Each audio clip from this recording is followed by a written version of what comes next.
नमस्कार प्यारे विद्यार्थियों, आप सभी का स्वागत करते हैं कमाल की पाठशाला के एक और नए वीडियो के अंदर।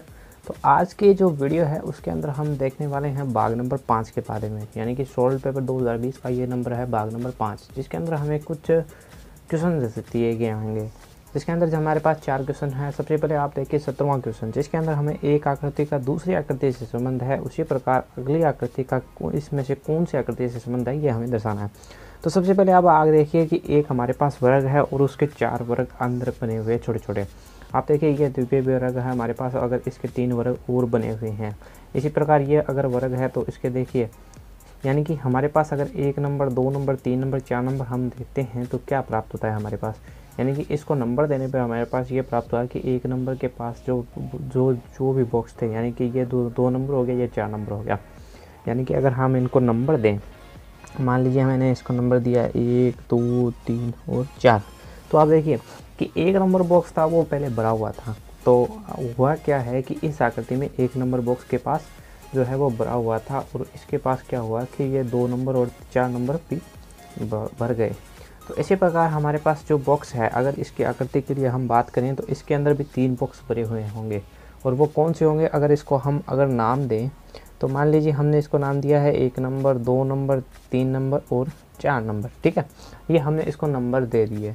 तो आप देखिए सबसे पहले हमारे पास क्या चीज़ है कि हमने कहा था कि जो बॉक्स के पास वाले बॉक्स है वो भरे हुए हैं, यानी कि इसके पास वाले बॉक्स कौन सा है, एक तो है 2 नंबर और एक है 4 नंबर, यानी कि ये जो बॉक्स है वो भरे हुए होंगे।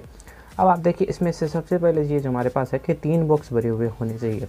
तो अगर हम उसमें उत्तर के अंदर देखते हैं तो हमारे पास केवल 2 बॉक्स है, यानी कि बी और सी है, उनमें ही केवल 3 बॉक्स भरे हुए हैं। यानी कि पहले में कोई भी बॉक्स भरा हुआ नहीं है और चौथे में जो है वो ये 2 नंबर बॉक्स भरा हुआ है। तो इसमें क्या होगा कि हमारे पास 3 बॉक्स भरे हुए नहीं, या तो हमारे पास आंसर हो सकता है बी या हो सकता है सी। तो हमने कहा था कि जो 1 नंबर है, यानी कि ये बॉक्स था, इसके पास के दोनों बॉक्स भरे हुए होने चाहिए। यानी कि 3 नंबर है, इसका मतलब है कि इसके पास के बॉक्स यानी कि 2 नंबर और 4 नंबर बॉक्स है वो भरे हुए होने चाहिए। अगर ऐसी स्थिति कौन से के अंदर उत्पन्न हो रही है, हमारे पास ऑप्शन नंबर जो है वो सी, यानी कि सी के अंदर ऐसी स्थिति उत्पन्न हो रही है। यानी इसका आंसर हो जाएगा हमारे पास सी। यानी कि हमारे पास ये बॉक्स था तो इससे हमारे पास के दोनों बॉक्स हमने भर लिए, यानी कि इस प्रकार की स्थिति। प्यारे विद्यार्थियों, अब हम बात करते हैं क्वेश्चन नंबर 18 की। तो क्वेश्चन नंबर 18 के अंदर हमारे पास सबसे पहले 1 नंबर आकृति और 2 नंबर आकृति में क्या समानताएं हैं।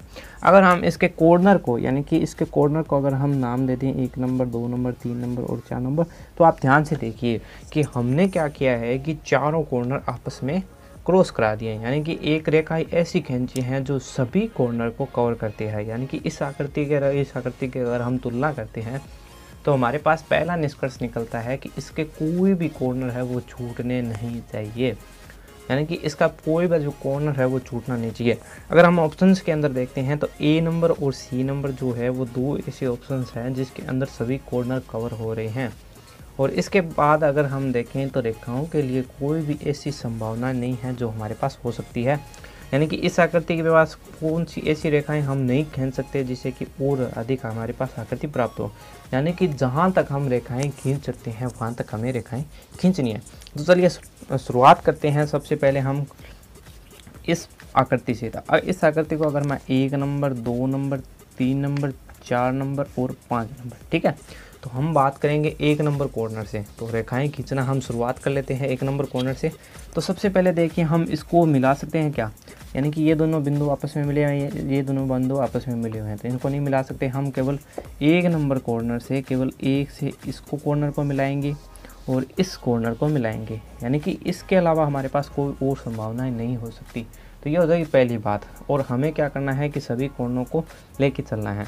तो अब हम क्या करते हैं कि कॉर्नर नंबर 2 को लेके चलते हैं। 2 नंबर को हम 5 से मिला सकते हैं और 2 नंबर को हम 4 से मिला सकते हैं। हमारे पास 2 संभावना है कि इसको एक तरफ से हम यहाँ से मिला दें, ऐसे मिला दिया हमने, और एक हमने क्या किया कि इसको इस प्रकार से हमने मिला दिया, यानी कि हमारे पास 2 संभावनाएं हमने प्राप्त कर ली, ठीक है। तो अब हम क्या करेंगे, नेक्स्ट स्टेप करेंगे, यानी कि अब हम बात करते हैं 3 नंबर कॉर्नर की। तो 3 नंबर कॉर्नर को हम केवल अब 5 से मिला सकते हैं, दूसरा हम मिला सकते थे 1 से, यानी कि अब केवल हमारे पास 5 नंबर की संभावना बच जाती है। अब हम बात करें 4 नंबर की, तो 4 नंबर और 5 नंबर आपस में मिले हुए हैं, यानी कि इसमें और अधिक संभावनाएं नहीं रहती।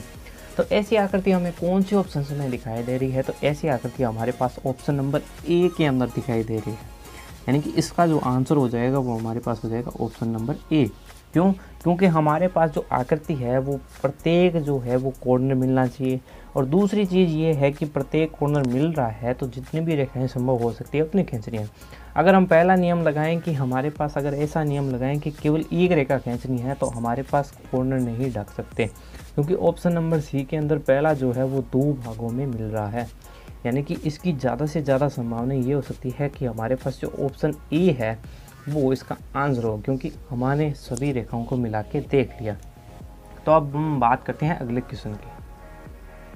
क्वेश्चन नंबर 19 एक इंटरेस्टिंग क्वेश्चन है, जिसके अंदर आप देख सकते हो कि सबसे पहले जो आप देख सकते हो कि इसको हम अगर 3 भागों में बांटते हैं, यानी कि ऊपर वाला भाग 1 नंबर हो गया, बीच वाली जो आकृति है हमारे पास 2 नंबर भाग हो गया, और नीचे वाला जो है वो आकृति हमारे पास 3 नंबर भाग हो गई।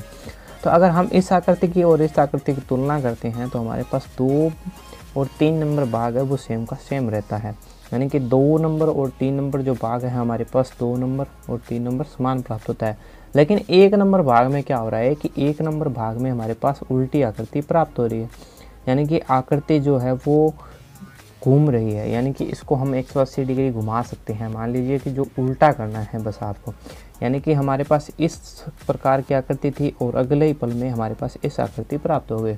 कहने का अर्थ है कि हमारे पास कुछ इस प्रकार का अगर त्रिभुज होता, यानी कि इस प्रकार का अगर त्रिभुज होता तो वो इस प्रकार से दिखाई देता, यानी कि कहने का अर्थ है कि हमें केवल पहले नंबर की आकृति को उल्टा करना है केवल, यानी कि और आकृति में कोई चेंजेस नहीं करना है। 2 नंबर आकृति समान रहेगी, 3 नंबर आकृति भी समान रहेगी, यानी कि इसका 2 नंबर भाग भी समान है, 3 नंबर भाग भी समान है।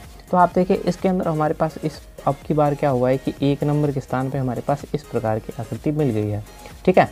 तो सबसे पहले हमने कहा था कि 2 नंबर और 3 नंबर भाग है उसकी आकृति में कोई बदलाव नहीं होगा। तो सबसे पहले ए ऑप्शन को अगर देखें तो इसके अंदर जो है 3 नंबर भाग ऊपर की ओर आ गया, यानी कि ये ऑप्शन हमारे पास नहीं हो सकता। इसी प्रकार ये भी भाग जो है वो ऊपर की ओर आ रहा है, यानी कि ना तो हमारे पास ए भाग हो सकता है ना ही बी हो सकता है।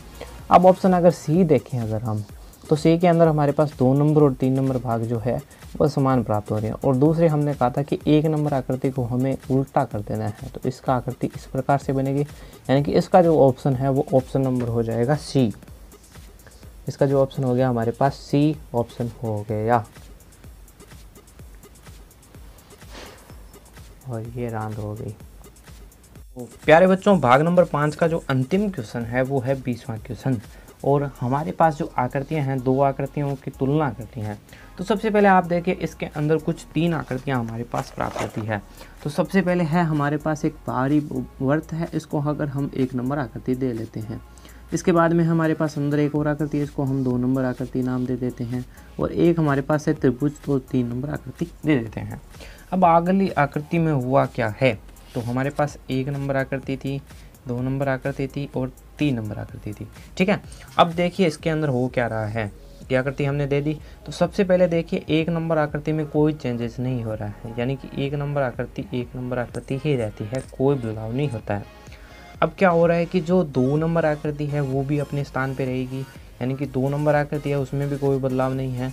लेकिन अब क्या हुआ है कि जो 3 नंबर आकृति है वो 2 नंबर आकृति के अंदर चली गई है, यानी कि 3 नंबर आकृति 2 नंबर आकृति के अंदर चली गई है, यानी कि ये हमारे पास स्थिति उत्पन्न हो गई है। तो अब हम जो चेंज होगा, यानी कि 1 नंबर के अंदर कोई बदलाव नहीं होगा, और हमारे पास जो 2 नंबर आकृति है वो वहीं रहेगी, और 3 नंबर आकृति उसके अंदर आ जाएगी, ठीक है। तो अब आप देखिए अगर हम बड़े त्रिभुज को 1 नंबर आकृति मानते हैं, इसको ऊपर वाले को ब्रैकेट को हम मान लीजिए 2 नंबर मानते हैं, और इस वृत्त को हम मानते हैं 3 नंबर, यानी कि अगर हम इस प्रकार से इसको मानते हैं तो कौन सी आकृति हमारे पास संभव हो सकती है। पहला चेंज है कि 1 नंबर आकृति में कोई चेंज नहीं होना चाहिए, तो सभी आकृतियों में 1 नंबर आकृति बाहर है, ठीक है। तो अब हमारे पास 2 नंबर और 3 नंबर आकृति में देखना है। तो सबसे पहली चीज़ है कि 2 नंबर आकृति है वो वही की वही रहेगी, यानी कि कौन कौन से हमें ऐसा हो रहा है कि 2 नंबर आकृति बाहर है। तो ऑप्शन नंबर केवल बी ऐसा है जिसके अंदर बी जो है कोई बदलाव नहीं हो रहा है, यानी कि बाहर रह रही है, और 3 नंबर आकृति इसके अंदर आ रही है, यानी कि इसका आंसर हो जाएगा ऑप्शन नंबर बी, ठीक है। यानी कि इसमें कन्फ्यूज़न हो सकता है कि ए है या बी है, यानी कि थोड़ा बहुत कन्फ्यूज़न हो सकता है। हाँ,